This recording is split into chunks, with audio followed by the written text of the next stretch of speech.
penuhi seperti itu. Yang pertama adalah hadir seutuhnya. Kemudian yang kedua ada menghargai waktu. Dan yang ketiga adalah jika akan berbicara mungkin bisa dimulai dengan angkat tangan. Kemudian yang keempat adalah mencatat hal-hal penting seperti itu. Mungkin sama juga seperti anak-anak kita yang sedang belajar di kelas itu seharusnya juga memiliki hal ini. Jadi mereka harus hadir seutuhnya di sekolah. Jadi tidak lagi mengingat-ingat permainan-permainan di luar sekolah, misalnya kainan main game atau makan atau kainan yang lainnya, itu tidak. Kemudian anak-anak kita juga harus menghargai waktu, sama seperti Bapak Ibu guru seperti itu. Kalau kata para pebisnis itu adalah ada pepatah mengatakan waktu adalah uang, tapi bagi siswa-siswi kita mungkin waktu adalah ilmu seperti itu. Kemudian peserta didik kita juga sudah terbiasa dengan mereka akan mengangkat tangan ketika akan berbicara atau menyampaikan sesuatu. Sama seperti kita juga begitu. Kita misalnya ada rapat ataupun ada yang lainnya, kita juga bisa menyampaikan pendapat dengan cara mengangkat tangan terlebih dahulu. Kemudian yang selanjutnya adalah mencatat hal-hal yang penting.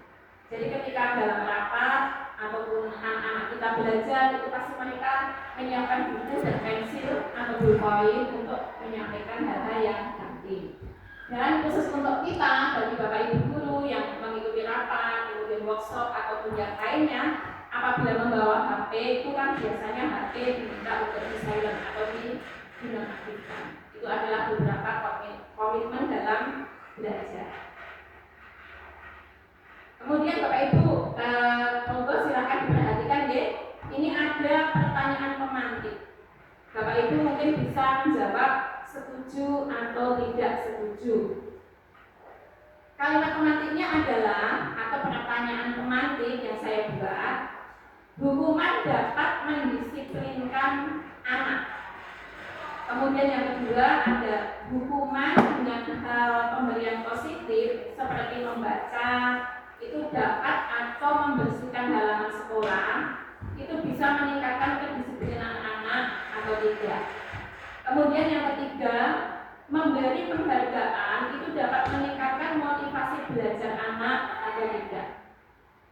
Kira-kira kalau kita diberi pertanyaan pemantik seperti ini, Bapak Ibu, kita jawabannya bagaimana ya?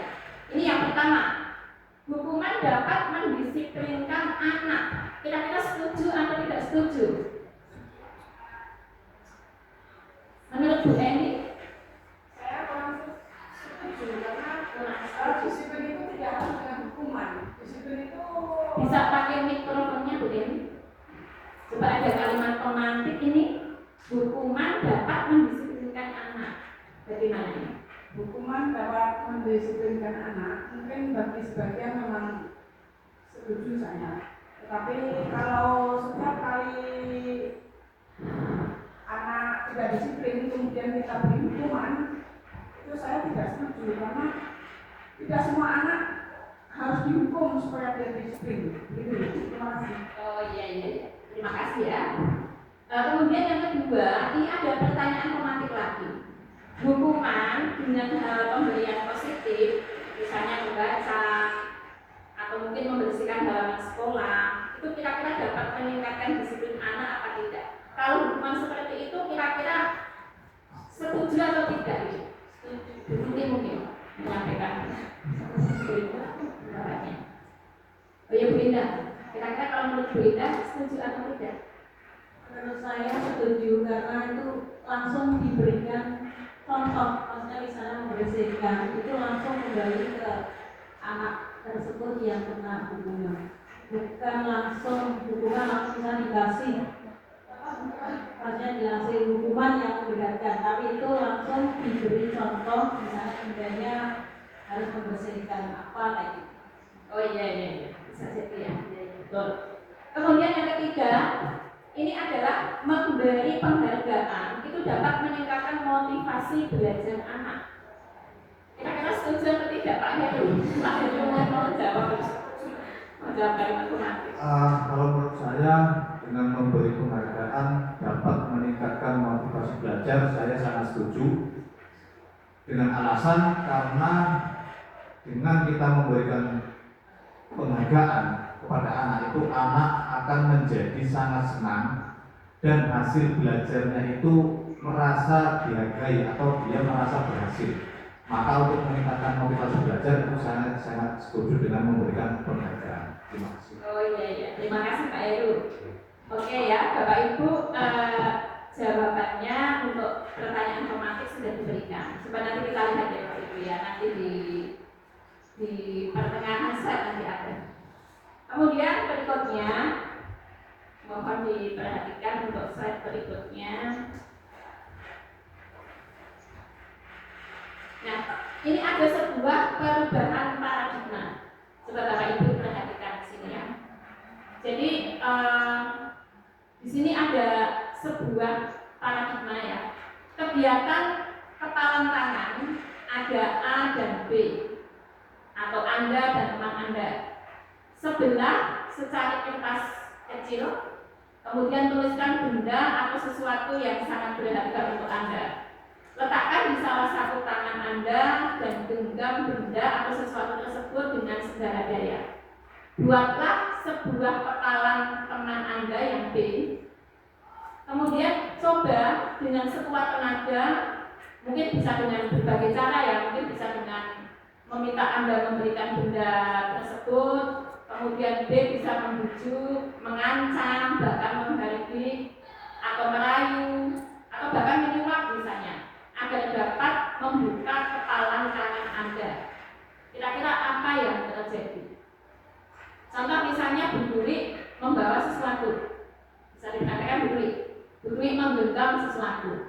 Kemudian Bu Yonika itu pengen meminta atau pengen tahu apa yang digenggam Bu Dwi. Kira-kira mudah nggak coba? Buka tangan Bu Dwi ada apa? Bu Yonika bisa nggak membukanya?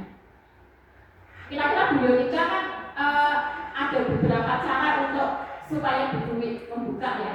Mungkin yang pertama bisa merayu. Misalnya Bu Yonika, Bu Dwi, apa sih Dwi? Itu bawa apa sih Bu Dwi? Coba tangannya dibuka. Bu Dwi-nya tetap nggak mau. Kemudian Bu Yonika memaksa diberikan tangannya. Ternyata juga sulit. Terus mungkin mengancam gitu. Nah, hal-hal semacam itu hanya merupakan sebuah apa ya namanya ibarat ya. Ada kalanya kita ataupun anak-anak kita juga mengalami hal tersebut. Kemudian slide berikutnya di sini ada perubahan paradigma atau teori kontrol atau teori pilihan ya. Bisa diistilahkan dengan ilusi kontrol. Itu ilusi guru mengontrol murid. Ilusi bahwa kritik dan membuat orang merasa bersalah itu dapat menguatkan karakter. Kemudian ada lagi ilusi bahwa semua penguatan positif efektif itu bermanfaat. Ada lagi ilusi bahwa orang dewasa itu memiliki hak untuk memaksa. Nah, ini ada sebuah paradigma teori. Kemudian di slide berikutnya itu ada siapa sebenarnya yang memiliki kontrol. Ada stimulus respon ya. Kita mencoba mengubah orang agar berpandangan sama dengan kita. Ada lagi, perilaku buruk dilihat sebagai suatu kesalahan orang lain bisa mengontrol saya. Saya bisa mengontrol orang lain, pemaksaan apa yang bisa dibujuk atau model berpikir menang atau kalah. Kemudian ada teori kontrol. Kita berupaya memahami pandangan orang tentang dunia. Semua perilaku memiliki tujuan. Hanya Anda yang bisa mengontrol diri Anda. Anda tidak bisa mengontrol orang lain. Kemudian ada lagi kolaborasi dan kesepakatan menciptakan pilihan-pilihan baru. Ada lagi model berpikir menang atau kalah seperti itu. Nah, di sini mungkin ada beberapa hal yang bisa kita ambil contoh real ya. Misalnya yang pertama ini kita mencoba mengubah orang agar tidak Bapak Ibu? Tidak bisa. Iya betul. Ternyata kita ini masing-masing itu memiliki pandangan. Yang pandangan itu pasti akan berbeda satu dengan yang lainnya. Jangankan misalnya saya dengan Bu Eni, saya dengan Bu Tuti, atau saya dengan Pak Heru. Mungkin saya dengan suami saya saja, mungkin pandangannya ada kalanya berbeda. Jadi tidak bisa kita harus memaksa orang lain agar sama seperti kita. Sama seperti kita memiliki selera. Yang namanya selera itu juga tidak bisa dirubah atau tidak bisa mungkin bisa dirubah, tapi tidak mudah merubah seperti itu. Contoh misalnya Bu Ati Setiani suka makanan pedas, Ibu Endah tidak suka makanan pedas. Tentu Bu Ati Setiani tidak bisa memaksa Bu Endah. Bu Endah harus mau makanan pedas, harus kayak saya, tidak bisa. Itu hanya contoh selera saat kita makan. Dan itu hanya sebuah perumpamaan. Sedangkan contoh-contoh konkret di lingkungan kita itu juga lebih banyak yang mungkin pernah kita lihat seperti itu. Mungkin misalnya dalam dunia kerja, mungkin ada orang ya atau pegawai itu yang memang pekerjaan nomor satukan, urusan yang lain itu nomor kesekian. Tapi mungkin ada pula yang harus menyelesaikan urusan pribadinya dulu, urusan pekerjaan belakangan seperti itu. Dan itu adalah masing-masing orang memiliki pandangan yang berbeda-beda. Itu contoh stimulus respon. Sekarang ini ada teori kontrol ya. Kita berusaha memahami pandangan orang tentang dunia. Semua perilaku memiliki tujuan. Hanya Anda yang bisa mengontrol diri Anda, dan Anda tidak bisa mengontrol orang lain. Jadi setiap manusia itu sudah punya pandangan, sudah punya pegangan, sudah punya komitmen. Jadi mungkin akan sulit dirubah. Sama seperti anak didik kita, Bapak Ibu. Selama ini kita menganggap anak didik kita itu seperti kertas putih. Jadi misalnya si Veno, kamu itu kertas putih, kamu harus begini, begini, dan begini. Ternyata tidak bisa, Bapak Ibu. Jadi anak-anak itu sudah memiliki kodratnya masing-masing. Mereka juga memiliki minat dan bakat masing-masing. Mungkin bagi Bu Yuriko, seorang guru matematika, dia akan gemes ketika melihat anak yang tidak bisa hitung-hitungan. Ya Allah, bocah kok pimpinan sithik baik kok ora iso gitu. Mungkin gemes. Mungkin beda dengan Bu Tuti. Kalau Bu Tuti tidak masalah, nggak bisa hitung-hitungan. Yang penting bisa memasak misalnya. Mungkin beda lagi dengan Bu Enda. Nggak masalah nggak bisa hitung-hitungan. Nggak masalah bisa memasak. Yang penting bisa sholat dan membaca Al-Quran misalnya. Jadi masing-masing itu memiliki perbedaan, dan anak-anak kita itu memiliki minat dan bakat masing-masing. Mereka juga memiliki kodrat alam seperti itu. Sama seperti kita, Bapak Ibu. Mungkin misalnya Pak Heru itu bisa berangkat pagi 5:30 sudah di sekolah. Mungkin berbeda dengan Bu Dwi, meskipun sama-sama guru BP. Bu Dwi baru bisa sampai di sekolah jam 7 kurang 1/4 misalnya. Ada perbedaan karena mungkin Bu Dwi di rumah masih ada anak yang masih kecil-kecil yang harus diurus seperti itu. Yang penting berangkat sekolah tidak melanggar dari ketentuan yang berlaku seperti itu. Baiklah Bapak Ibu, untuk slide berikutnya, Bapak Ibu pasti semuanya sudah mengenal ya dengan sosok yang satu ini. Beliau adalah Ki Hajar Dewantara. Di sini ada filosofi pemikiran Ki Hajar Dewantara. Ada Ing Narso Sumburodo, Ing Madyo Manungkarso, dan Topuri Handayani. Bapak Ibu pasti sudah hafal ini artinya ya. Kemudian slide berikutnya ya. Ki Hajar Dewantara itu memberikan pemikirannya tentang dasar-dasar pendidikan. Menurut Ki Hajar Dewantara, pendidikan itu bertujuan untuk menuntun segala kodrat yang ada pada anak-anak agar mereka dapat mencapai keselamatan itu hanya dapat menuntun tumbuh atau hidupnya kekuatan kodrat yang ada pada anak-anak agar dapat memperbaiki lakunya atau bukan dasarnya hidup dan tumbuhnya. Jadi di sini yang ditekankan adalah kekuatan kodrat anak. Sama seperti yang tadi saya katakan. Jadi anak-anak kita atau murid-murid kita itu tidak harus semuanya pintar matematika, tidak semuanya harus pandai memasak, tidak semuanya harus pintar menyanyi, karena mereka itu masing-masing sudah memiliki kodratnya masing-masing. Makanya dalam kurikulum merdeka itu kan tidak ada istilah anak bodoh, anak pintar, kamu nggak pintar jadi nggak naik kelas, kamu pintar jadi kamu bisa naik kelas, kamu pintar jadi kamu ranking 1. Itu sebenarnya di kurikulum merdeka kan sudah ditiadakan. Itu karena semua anak itu dianggap pintar, tidak ada satupun yang bodoh. Hanya mereka memiliki kepintaran pada bakatnya masing-masing. Seperti itu. Yang berikutnya di sini disampaikan ya, Ki Hajar Dewantara juga mengingatkan para pendidik untuk tetap terbuka dan mengikuti perkembangan zaman yang ada. Namun tidak semua yang baru itu baik, jadi perlu diselaraskan terlebih dahulu. Nah, jadi Ki Hajar Dewantara ini mengajak kita ini untuk terbuka begitu. Jadi kita harus melihat saat ini perkembangan zaman itu seperti apa. Kalau zaman dulu yang namanya mencari ilmu dengan cara membaca itu hanya pada buku. Sekarang tidak. Sekarang bisa membaca lewat internet, bisa membaca lewat media cetak, bisa membaca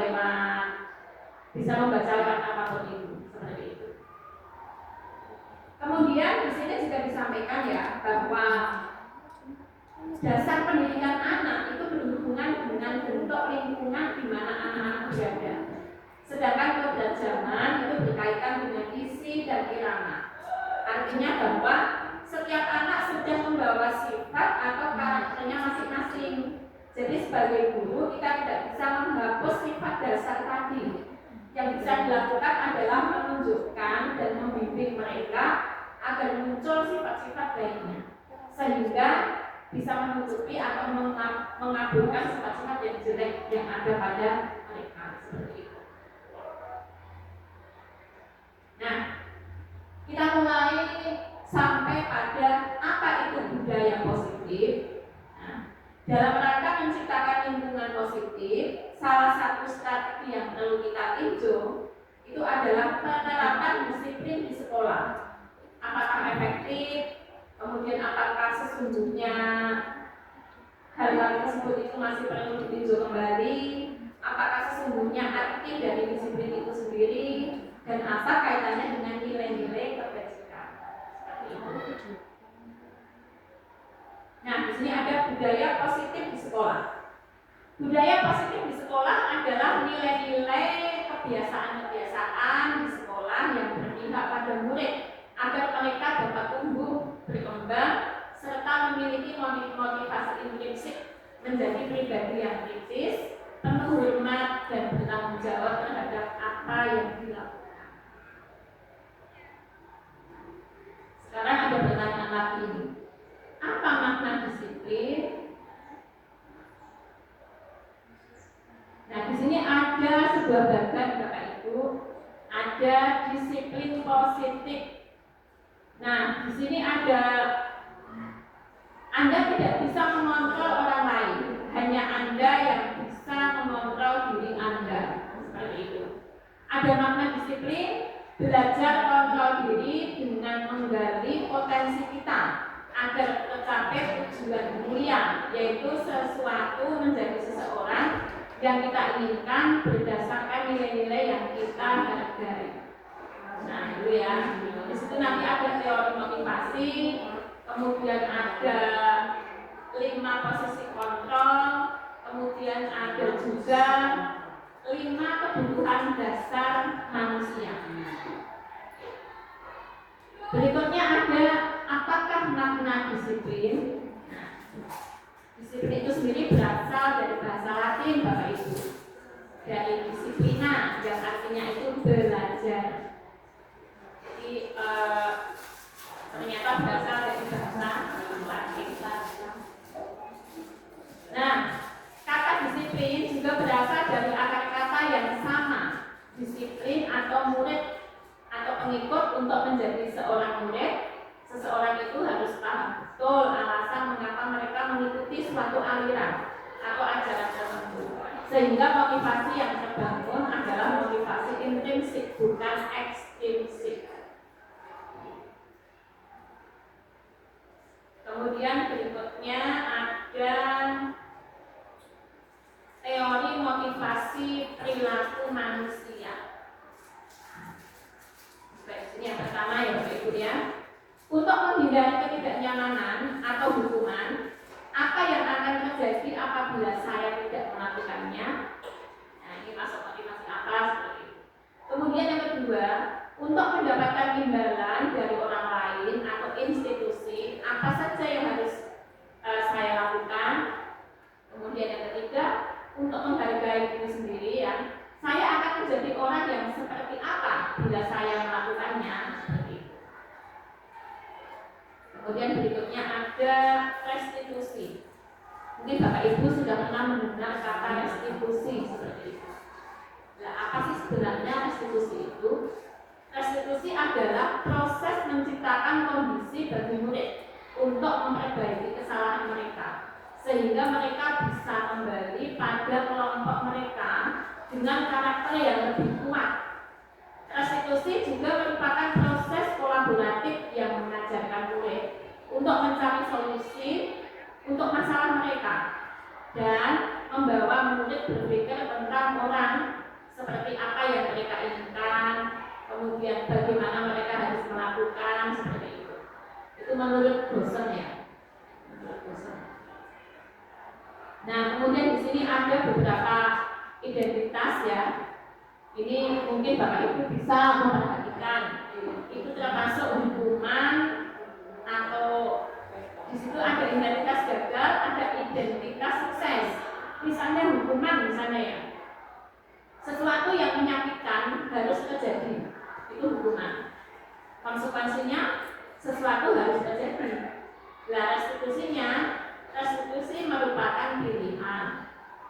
Kemudian contoh lagi, tidak nyaman untuk murid atau anak.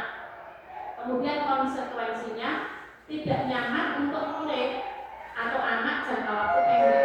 Restitusinya mengeluarkan untuk murid atau anak dalam jangka waktu yang panjang.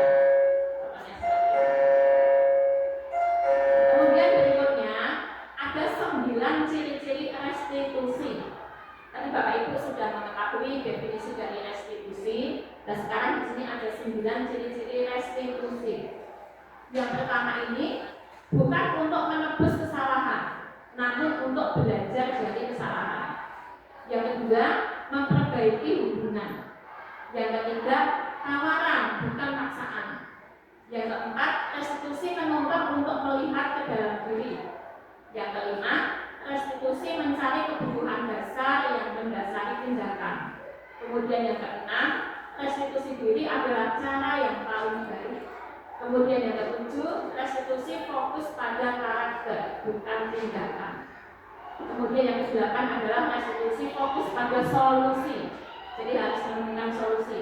Kemudian yang kesembilan, restitusi mengembalikan murid yang berbuat salah pada kelompoknya. Nah, di sini ada tindakan guru. Misalnya mencatat 100 kali dalam buku dengan kalimat saya tidak akan terlambat lagi, karena terlambat itu adalah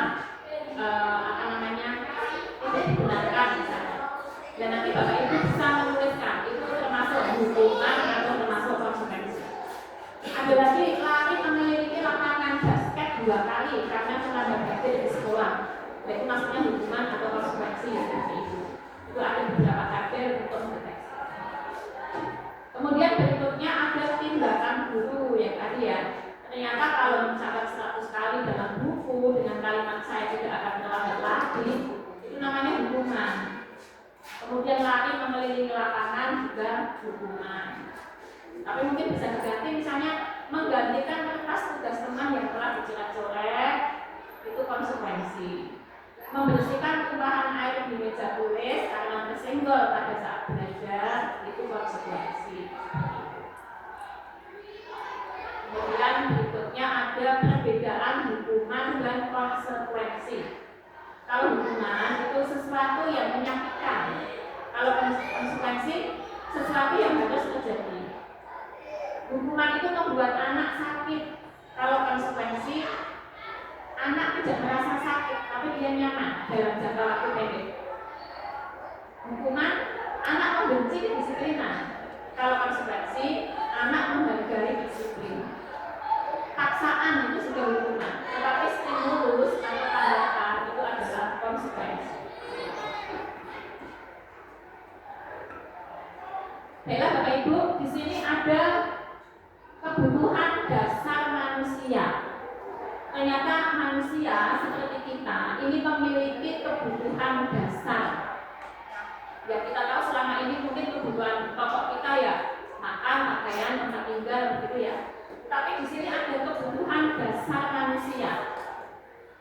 Yang pertama ya itu adalah kasih sayang dan rasa diterima. Ternyata yang namanya manusia itu memiliki kebutuhan akan kasih sayang dan rasa diterima. Misalnya Bu Eni yang butuh rasa kasih sayang dari suami, dari anak-anak, dari cucu, dari tetangga, dari teman, seperti itu. Kemudian yang kedua adalah kesenangan. Ternyata manusia itu butuh rasa senang. Ada enggak manusia yang aku bikin senang terus sih, aku bikin sedih? Pasti tidak. Manusia yang normal itu butuh akan kesenangan. Meskipun kesenangan di sini bukan berarti datang, bukan berarti jabatan, misalnya. Tetapi kesenangan masing-masing orang juga berbeda-beda, sama seperti selera makanan. Kemudian ada lagi, manusia itu butuh penguasaan. Kira-kira ya apa tidak? Saya waktu membaca kebutuhan dasar manusia, penguasaan, apa yang sih gitu. Ternyata ketika dipikir-pikir betul Bapak Ibu, kita mengajar di kelas, kita juga harus menguasai kelas. Kita di rumah sebagai ibu, kita harus bisa membawai anak-anak kita harus menguasai anak-anak kita. Karena kita mau mendidik mereka itu kita harus bisa menguasai mereka. Kemudian berikutnya adalah kebebasan. Ada enggak manusia yang tidak mau bebas? Ternyata manusia itu pengen bebas. Meskipun nanti bebas di sini ada konsekuensinya juga Bapak Ibu. Kita sebagai ASN pengen bebas liburan 2 minggu di Bali misalnya. Itu bukan kebebasan, konsekuensi dari seorang ASN. Jadi meskipun kita punya 4 kebutuhan dasar tersebut, kita tetap harus memiliki konsekuensi. Nah, di sini ada 5 posisi kontrol.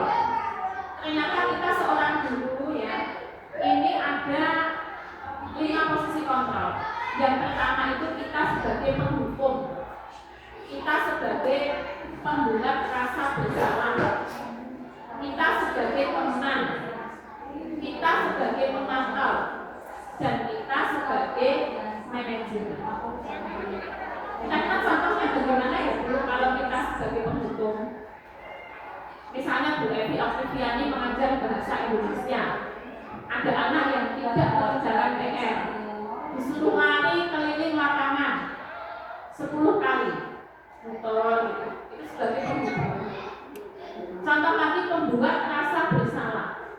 Contoh misalnya Bu Endang sudah membuat jadwal sholat berjamaah. Anak-anaknya nggak ada yang mau sholat. Terus Bu Endangnya, gimana sih kalian? Sudah saya buat jadwal, sudah saya siapkan musola, kalian tidak mau sholat. Itu pembuat rasa bersalah. Contoh lagi sebagai teman.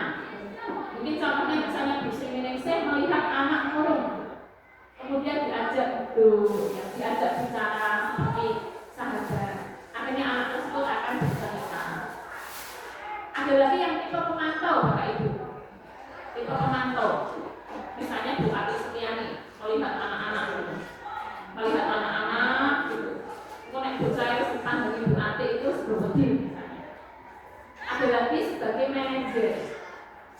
disiplin itu guru yang bisa menguatkan pribadi anak. Jadi misalnya ada anak terlambat, dikuatkan. Bukan berarti dibiarkan saja, enggak. Ditanya terlambatnya karena apa, kenapa terlambat, terus nanti diberi solusi seperti itu. Karena anak-anak yang terlambat itu modelnya macam-macam Bapak Ibu. Ada yang terlambat karena memang bangun kesiangan, dia tidak disiplin. Ada lagi yang karena kesiangan karena harus membantu orang tua, misalnya berjualan. Atau mungkin terlambat karena sekolahnya jalan kaki, rumahnya jauh. Jadi kita sebagai guru harus bisa mengetahui seperti apa anak-anak kita. Nah, di sini ada tugas ini ya, ada pertanyaan-pertanyaan dan siapa yang mengatakan.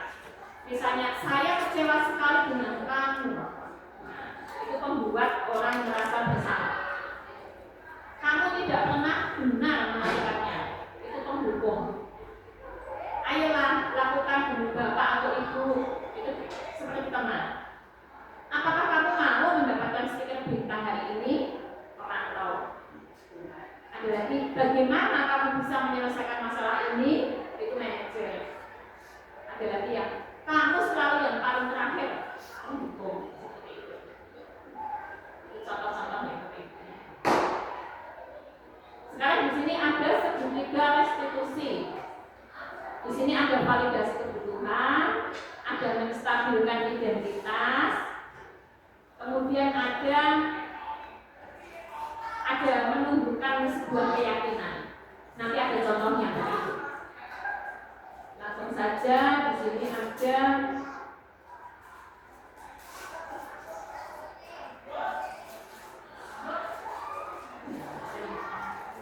Bapak Ibu agak ngantuk ya. Beda dengan kalau kemarin kita diskusi ya, kalau ini diseminasi mendengarkan suara saya yang itu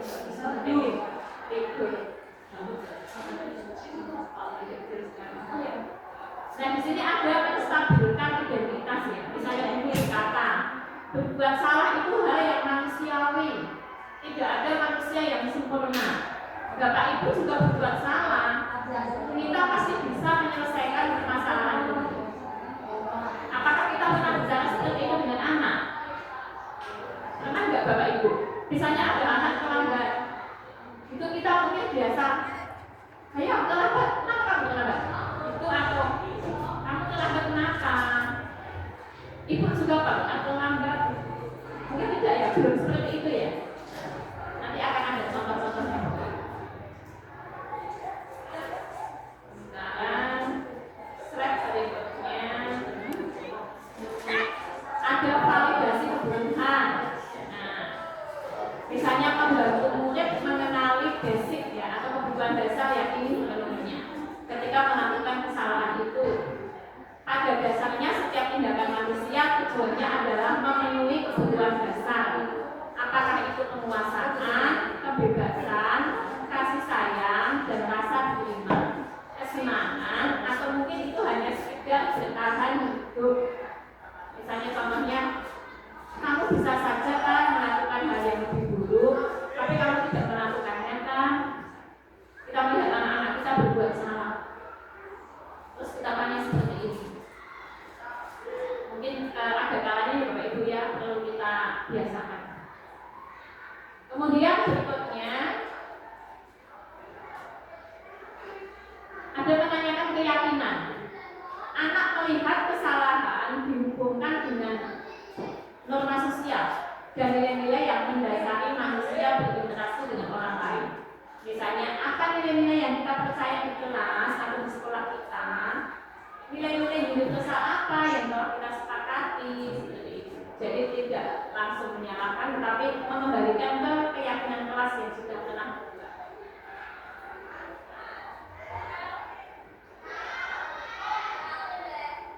Kemudian berikutnya,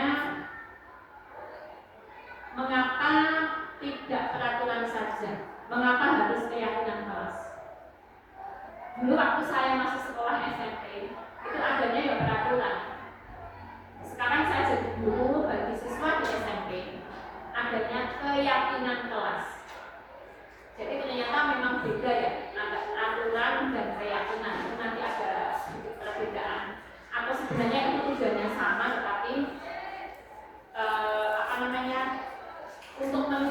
sana itu seolah-olah kalau keyakinan itu lebih mudah diterima. Sekarang kita langsung ke ini ya. Keyakinan kelas itu kan bersifat abstrak.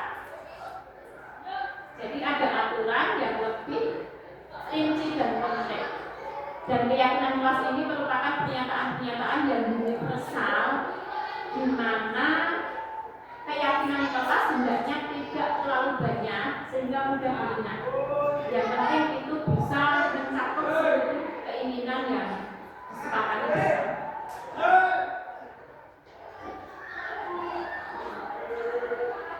Sekarang slide berikutnya adalah ini budaya positif, Bapak Ibu. Budaya positif. Kalau di sekolah kita ini kan sudah mulai dilakukan budaya positif.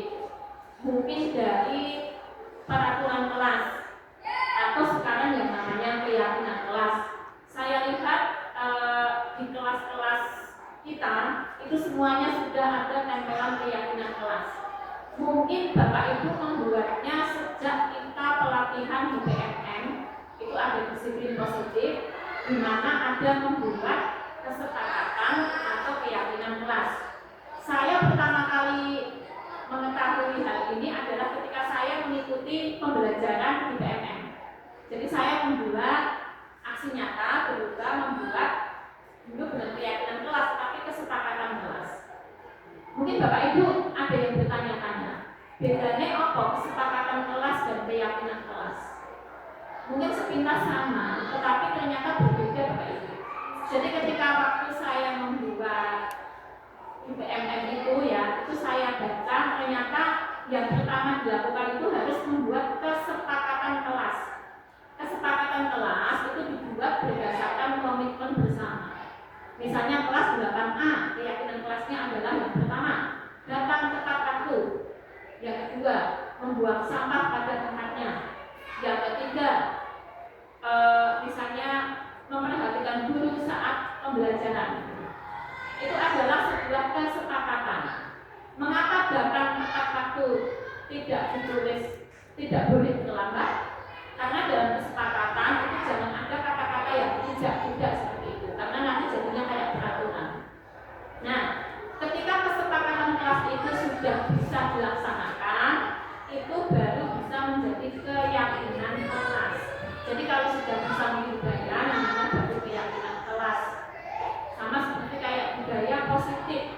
Mungkin kita punya budaya positif, ada salaman, ada apa tuh ya, doa bersama, kemudian yang lainnya ya, membaca literasi dan sebagainya. Itu awal-awalnya berupa kesepakatan, tapi lama-lama nanti akan membudaya. Kemudian di sini ada sebuah video Bapak Ibu. Di sini ada sebuah video penerapan segitiga restitusi. Di sini ada sebuah tayangan ya, membuat kita bersama. Ada sebuah tayangan video.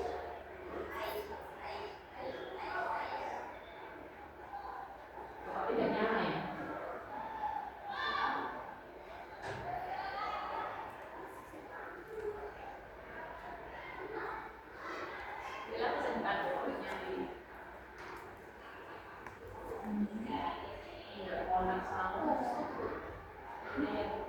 Dijadikan.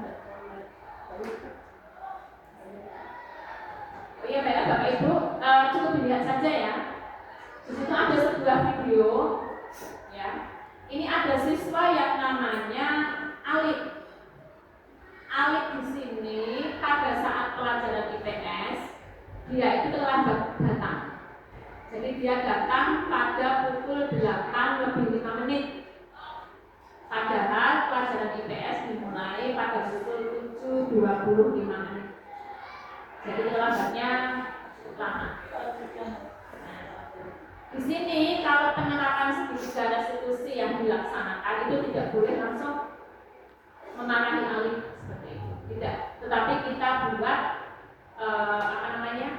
sebuah penerapan dengan segitiga restitusi. Videonya ini. tentunya ya Alifnya dipanggil di sebuah tempat yang mungkin dianggap nyaman, tidak ada siapapun. Benar Bapak Ibu, ini koneksi internetnya. Koneksi internet SMP sudah mati. Nah, jadi Alifnya dipanggil, kemudian ditanya, mengapa tadi terlambat dirinya? Tapi menanyakannya bukan begitu. Jadi ditanya, tadi kamu apa yang terjadi dengan kamu seperti itu? Tidak langsung serta-merta disalah-salahkan ya. Jadi ditanyakan mengapa Mas Alif tidak datang tepat waktu. Dan nanti Mas Alifnya kan akan menjawab karena kesiangan misalnya. Lah kenapa kesiangan? Tidurnya terlalu malam. Mengapa tidur terlalu malam? Karena main HP, main game sampai dengan ada.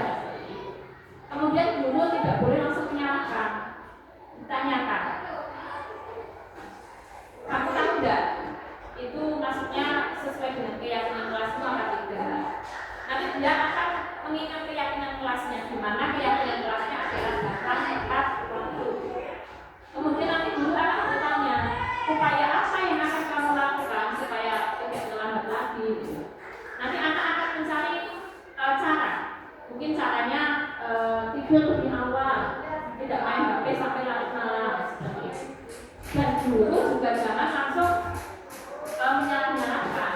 Guru harusnya juga mengatakan bahwa guru juga manusia, guru juga berbuat salah. Jadi tidak serta-merta memarahi. Mungkin bagi sebagian bapak ibu guru termasuk kita, karena spontannya langsung memarahi anak seperti itu. Pokoknya apapun anak sedikit saja berbuat salah dari langsung. Adalah ternyata hal seperti itu tidak dibenarkan. Sama seperti misalnya ada anak yang keluar dari gerbang ketika jam istirahat. Kita langsung menyalahkan, tidak boleh keluar, karena bawa ke PP, capek, di sini bersih-bersih.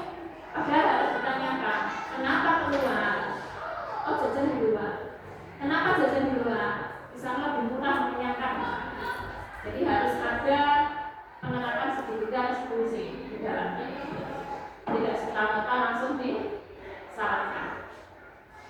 Di sini ada contoh dua kasus ya. Kasus pertama, kasus Alif datang terlambat. Kemudian yang kasus kedua, ini ada juga nih. Kasus kedua itu ada anak pada saat pelajaran itu makan. Pada saat pelajaran makan sendiri. Padahal di sana ada keyakinan kelasnya itu diantaranya makan pada saat istirahat. Kalau di pelajaran saya itu ada kesepakatan kelas saat pelajaran boleh minum, asal tidak mengganggu yang lain. Tetapi memang makan pada saat istirahat. Nah, ini ada siswa yang pada saat pelajaran itu makan. Dan di situ kita juga harus menanyakan kenapa dia makan, kenapa kok tidak sesuai dengan keyakinan kelas. Dan di situ anak diberi ruang untuk menjelaskan. Oh, ternyata anaknya tadi tidak sarapan. Jadi dia lapar. Karena dia lapar, akhirnya dia sarapan di sekolah pada saat pelajaran. Padahal itu tidak tidak sesuai dengan keyakinan kelas mereka. Tetapi ternyata Bapak Ibu dari kedua kasus ini saya sudah menyelesaikan dengan penerapan segitiga restitusi, dan ternyata anaknya juga senang kalau diselesaikan dengan segitiga restitusi. Di sini ada testimoni dari mereka ketika saya menyelesaikan permasalahan mereka dengan segitiga restitusi. Nah, ini ada juga anak yang sudah saya selesaikan masalahnya dengan segitiga restitusi. Oke. Kemudian dari kesalahan-kesalahan mereka itu mereka kembali lagi melihat keyakinan kelas mereka. Dan ternyata dari ke-14 kelas yang ada di SMA Negeri 3 Kajen, keyakinan kelasnya itu sudah meliputi yang pertama itu saling menghormati dan bekerja sama. Kemudian ada bertanggung jawab. Kemudian ada disiplin. Kemudian ada peduli lingkungan. Dan yang kelima ada toleransi. Jadi kelima hal di sini masing-masing dari keyakinan kelas di SMP 3 Kajen sudah ada. Dan dari beberapa kasus yang kami tangani dengan penerapan segitiga restitusi, itu anak-anak lebih mudah menerima. Anak-anak merasa tidak sakit hati dan anak-anak lebih mudah terbuka. Jadi misalnya menangani siswa di hadapan siswa yang lain itu ternyata lebih beresiko untuk anak tersebut tidak jujur, anak tersebut malu, tidak bisa bicara dari hati ke hati.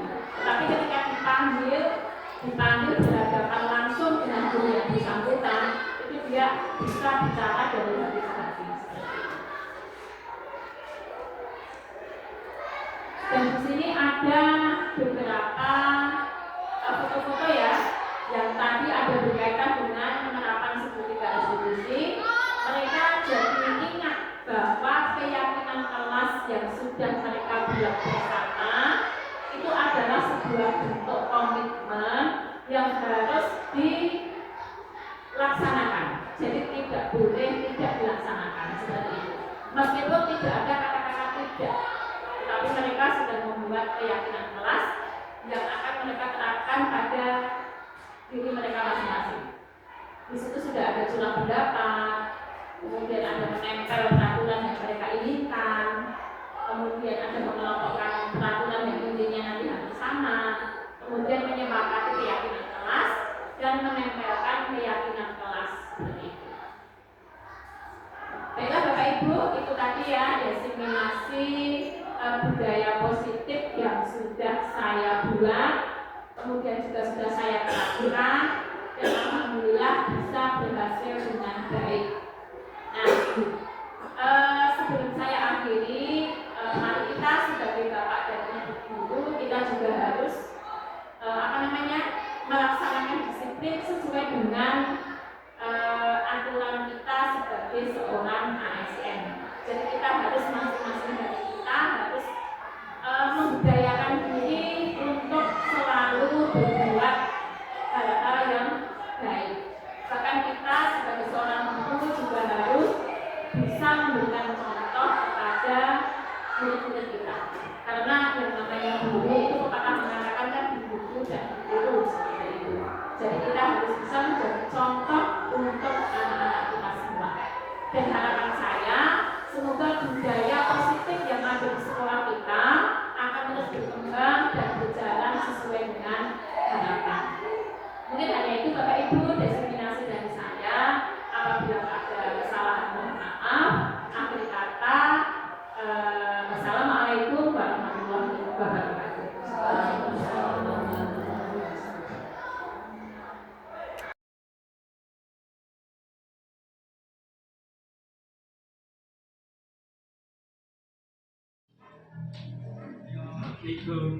Waalaikumsalam, Mas Ali. Ayo silakan duduk. Ya, silakan duduk ya. Mas Alif tahu nggak mengapa Mas Alif dipanggil Bu Anti? Kenapa? Tadi Mas Alif datang pukul berapa? Ya, tadi Mas Alif datang pukul 8. Mas Alif ingat tidak sekolahan kita itu mulai pelajaran jam berapa? Jam berapa? Iya, sekolahan kita kan masuk pukul 7.15. Tapi tadi Mas Alif datang pukul 8. Begini ya Mas Alif ya, semua manusia itu pasti pernah berbuat kesalahan. Sama seperti Bu Anti. Bu Anti juga pernah berbuat kesalahan. Bu Anti juga pernah datang terlambat. Pada waktu itu ketika ada tetangga yang sakit, Bu Anti harus bantu tetangga untuk ke rumah sakit. Bu Anti juga pernah datang terlambat.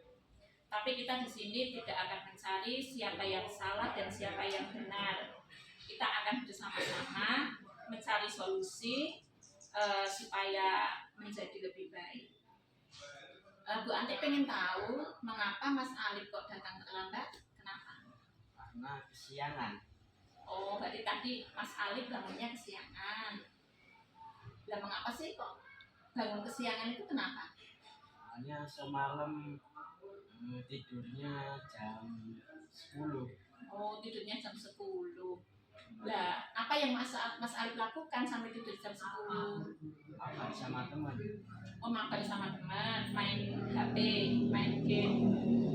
Ya kalau sudah main game itu ya pasti sudah lupa sampai lupa tidur ya. Mas Alif masih ingat enggak dengan keyakinan kelas kita? Masih ingat ya? Kalau keyakinan kelas kita yang berkaitan dengan kehadiran siswa itu apa? Datang tepat waktu. Iya, datang tepat waktu. Keyakinan kelas kita kan ada di antaranya adalah datang tepat waktu. Berarti tadi Mas Alif tidak datang tepat waktu ya. Sekarang Bu Anti pengen tanya, kira-kira Mas Alif akan melakukan apa supaya tidak terlambat lagi? Tidur tepat waktu dan mengurangi main HP. Oh iya, berarti Mas Alif akan tidur tepat waktu dan mengurangi main HP. Berarti kalau seperti itu kan nanti bisa bangun lebih awal ya. Oh iya, berarti nanti Mas Alif bisa bangun lebih awal dan akan bisa datang tepat waktu. Oke, baiklah ya. Baiklah Mas Alif, pada hari ini Bu Anti dan Mas Alif sudah melaksanakan segitiga restitusi di mana kita akan mencari solusi atas beberapa hal yang mungkin tidak sesuai dengan keyakinan kelas. Bu Anti harapkan nanti di kemudian hari Mas Alif tidak akan terlambat lagi. Kira-kira mulai kapan Mas Alif akan melakukan tidur tepat waktu itu? Besok. Berarti maksudnya mulai nanti malam? Ya. Oh baiklah, berarti mulai nanti malam Mas Alif harus tidur tepat waktu, tidak terlalu larut sehingga besok bisa berangkat tepat waktu dan bisa hadir di sekolah tepat waktu, begitu ya? Ya. Bu Anti doakan semoga Mas Alif bisa bangun pagi, datang tepat waktu, dan semoga besok atau kelak Mas Alif bisa menjadi manusia yang berguna dan bermanfaat dan juga bisa mencapai cita-cita. Oke, baiklah ya. Terima kasih. Berarti hari ini kita sudah melakukan segitiga restitusi.